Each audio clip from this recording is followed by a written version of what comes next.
China business, stores reopening, and also production and suppliers coming back online as well. And he does not sound worried about the coronavirus or the stock sell down that we're seeing. In fact, he says things haven't really changed from week to week. So I think that's pretty much echoed from some of the investors that you just talked about with Charlie Gasparino. But we got exclusive access trailing Apple CEO Tim Cook across Birmingham, Alabama, to launch the initiative, the Education Farm, which is to provide coding opportunities for the underserved communities across the city, and also homecoming for Tim Cook since he grew up in the state of Alabama, went to Auburn, and I can tell you, Liz, everywhere we went, it was like a rock star greeting, especially at the Apple store. I would call that hysteria, but of course we took the opportunity to talk to him about his business as well. Listen.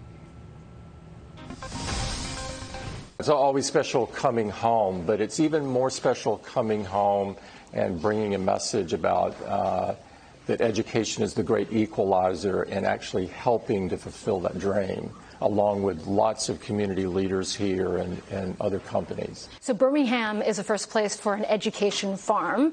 And I'm just wondering, from your perspective, being someone that grew up in this state, being the first in your family to get an education, how does it feel to be back, to be able to give back to the community in this way? It makes my heart sing, to just say it simplistically.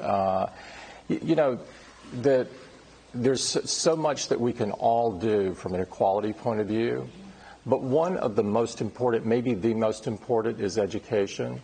And so if we can bring coding in, if we can bring creativity skills, if we can bring the intersection of those two things together, people will have an incredible future. And that's what we're all about. Yeah, so the Education Farm is providing coding opportunities for underserved parts of the community.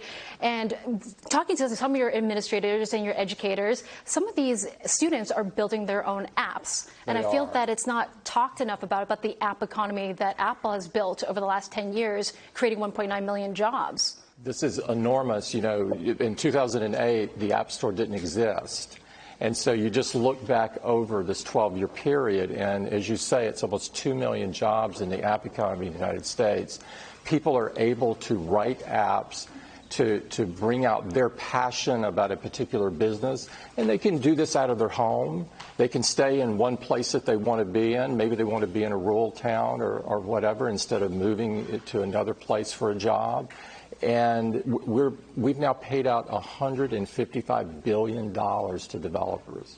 I mean, this is just an enormous amount, and no one would have predicted this 12 years ago. Yeah. And so also, by the way, when you hear of this criticism about not bringing back jobs from overseas to the U.S., are you thinking the app economy, we're creating high-paying, high-value jobs, and that's what Americans should want? Yeah, I mean, and I'm all good for creating more as well. You know, our total in the United States is now 2.4 million. And a lot of those are in manufacturing, and we continue to look for other ways to bring more manufacturing to the United States, advanced manufacturing kind of products. And of course, we develop in the U.S. And so the vast majority, almost all of our engineering and research and development is in the United States. And so this is our home. We've committed to invest $350 billion here by 2023, and we're on track to doing that. There's probably no better gift than that a business can give than giving back into an investment point of view that creates jobs and opportunity for people. And your community education initiative also fulfills part of your commitments to the Workforce Development Initiative at the White House as well. And that's to prepare America for the automation era. Yes. Do you think America is prepared enough? Today, no. I think the thing that we've missed in the past about education is that lots of people thought education was something you do one time in life. You know, you go to K-12, you go to college, and then you're signed off. Well, things are moving so fast now, technology is moving so fast, that all of us have to be lifelong learners. And so you need an adult learning community. That is here with the Ed Farm, which I'm totally thrilled about. Also, the skills that people need as they graduate have changed. We believe that every child should understand coding before they graduate. And so the act of bringing coding to schools in Birmingham City, big deal for us. And lastly, creativity is such an important skill. And in too many schools, the music and the arts have been neglected. And so we found a way to bring the creativity skills into other classes like math and science and so forth in order to make sure that those skills aren't forgotten either. And so we're bringing all of that together here, and it feels sensational. Now, I have to ask you about what's happening over in China and the coronavirus. Yeah. You have said before that your first priority in China are your partners and your employees.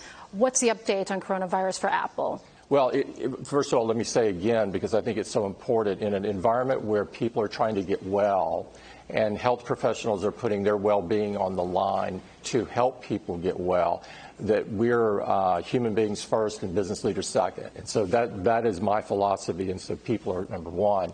In terms of our business, here's what we're seeing to give you a flavor for what's happening on the ground is we had closed, I'll talk about the stores first, we had closed stores, all of our stores. Now we've reopened the vast majority of them. And so we were able to put the necessary conditions in place to reopen the store. We've reopened the vast majority of them, over 80%. Now that we've done that, the focus is now on ramping up the stores. And that will be more of a function of extending the hours to normal hours, but also people having the confidence that they can be in a place where other people are.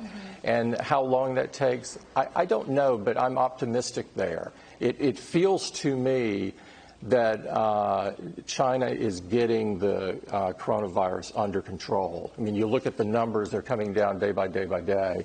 And so I'm very optimistic there. On the supplier side, we have suppliers, you know, iPhone is built everywhere in the world. We have key components coming from the United States with key parts that are in China and so on and so forth.